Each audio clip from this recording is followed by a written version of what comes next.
नमस्कार। राजनीतिक गलियारों में एक प्रश्न बहुत तेजी से घूम रहा है और वो प्रश्न है ये कि एसआईआर का विरोध करके उसके विरोध में एक अभियान चलाकर आखिर विपक्ष हासिल क्या करना चाहता है, उसका लक्ष्य क्या है, मंतव्य क्या है, क्या हासिल करना चाहता है। अब छोलिया हो या लोबिया, सफेद चने या काले चने, सब कुछ मजेदार बने। बिहार में बात समझ में आती थी, विपक्ष को भी पता नहीं था कि ये इस विरोध से कुछ हासिल होगा या नहीं होगा, और होगा तो कितना बड़ा हासिल होगा।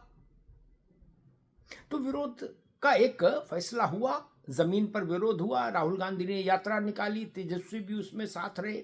ये अलग बात है कि जैसे ही इलेक्शन अनाउंस हुआ, एसआईआर के मुद्दे को बक्से में बंद कर दिया अपोजिशन लीडर्स ने, और फिर दूसरे मुद्दों पर चुनाव में गए।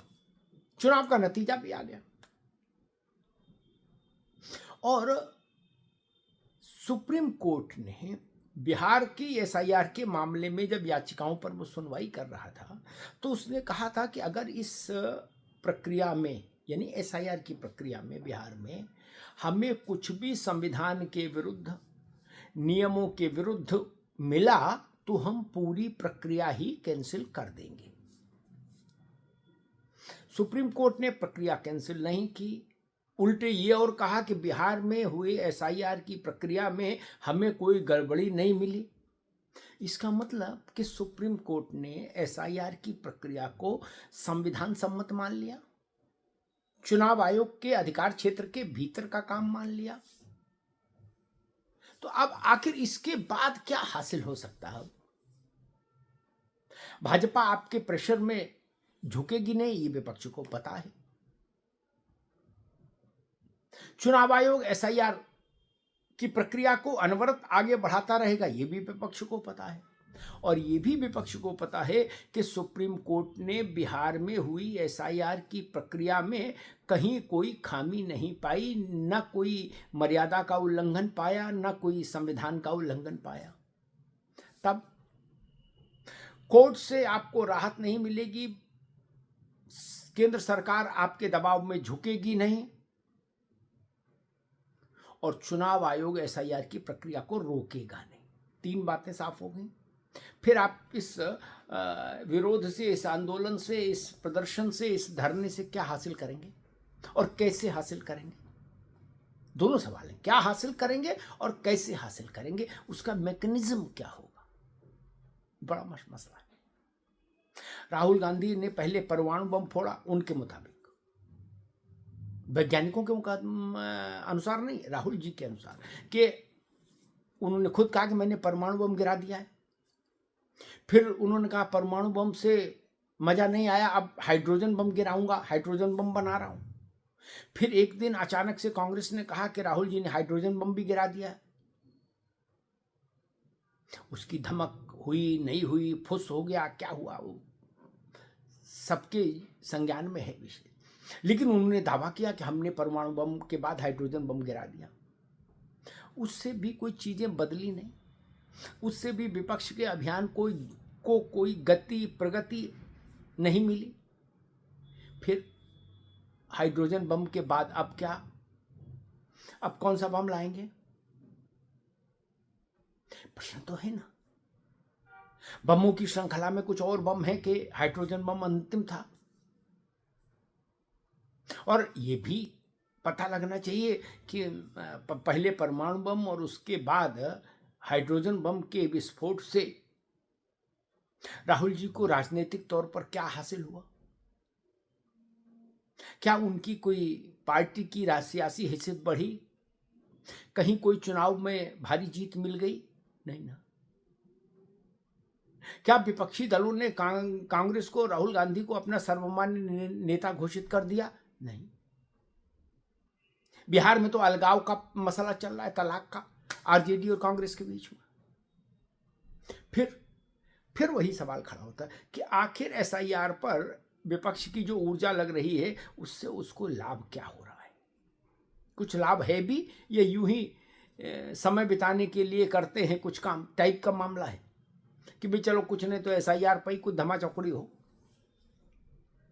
संसद का शीतकालीन सत्र नहीं चल पाएगा SIR पर, ठीक बात है। मानसून सत्र भी नहीं चलाता SIR पर, लेकिन मानसून सत्र के बाद बिहार में चुनाव हुआ तो क्या नतीजा आया? विपक्ष तो साफ हो गया, इतनी बुरी स्थिति में पहुंच गया। तब शीतकालीन सत्र है, ये भी नहीं चलेगा।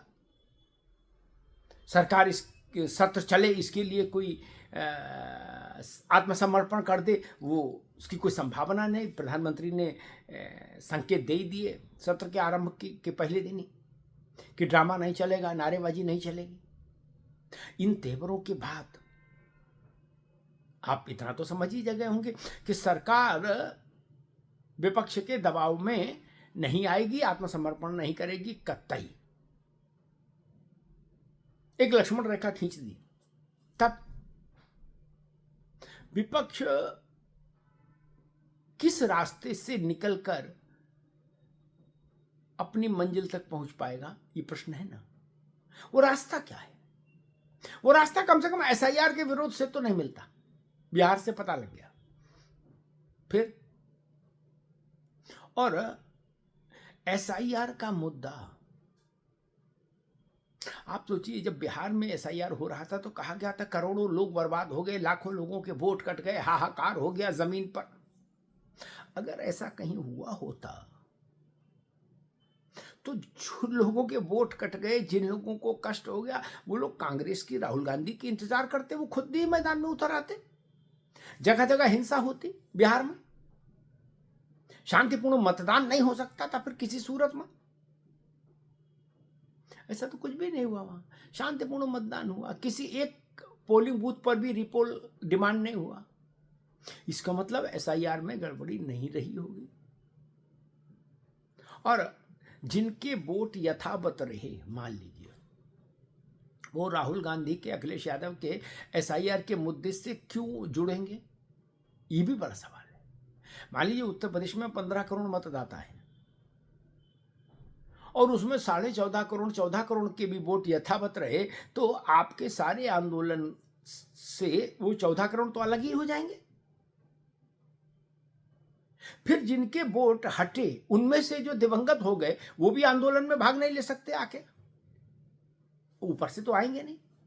फिर नीचे ऐसे कितने लोग बचेंगे जिनके वोट गलत कट गए हों, वो आपके आंदोलन में आएंगे या नहीं आएंगे, ये डिबेट का विषय हो सकता है। क्योंकि जरूरी नहीं जिसका वोट कट गया हो, हम आपकी बात भी मान लें, तो वो आपके आंदोलन में आए, इसकी भी वो नहीं। फिर जिनके वोट कट जाते हैं, ये भारत है, उसमें लोग कहते चलो अगले में जुड़वा लेंगे, अपील कर दो, अपील से जुड़ जाएगा, नहीं तो अगला चुनाव आ रहा है उसमें जुड़ जाएगा। ये भारत बहुत संतोषी देश है। लोग कहते चलो 27 में ना सही 29 वाले में जुड़वा लेंगे, लोकसभा का चुनाव भी बहुत दूर नहीं है। तब क्या करिएगा?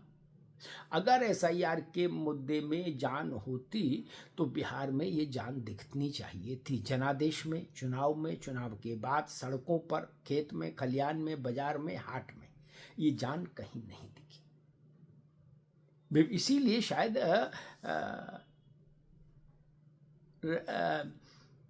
तेजस्वी यादव ने बिहार के पूरे कैंपेन में SIR का मुद्दा नहीं उठाया। फिर वो जान गए कि इस मुद्दे में जान नहीं है। अब ये मुद्दा दिल्ली में उठ रहा है, बंगाल में उठ रहा है और उत्तर प्रदेश में इस पर कोहराम मचा हुआ है। देखना होगा कि राहुल गांधी को और उनके सहयोगी विपक्षी नेताओं को SIR के मुद्दे से क्या कुछ हासिल होता है, या सिर्फ समय बिताने के लिए करना है कुछ काम वाला काम हो रहा है विपक्ष की तरफ से। इस पर निगाह रहेगी पूरे देश की। धन्यवाद। दादी के हाथों का जादू और खुशबू से महकता घर, माँ की मुस्कुराहट और खाने की सुगंध, MDH गरम मसाला, क्योंकि हर रिश्ता है स्वाद से जुड़ा।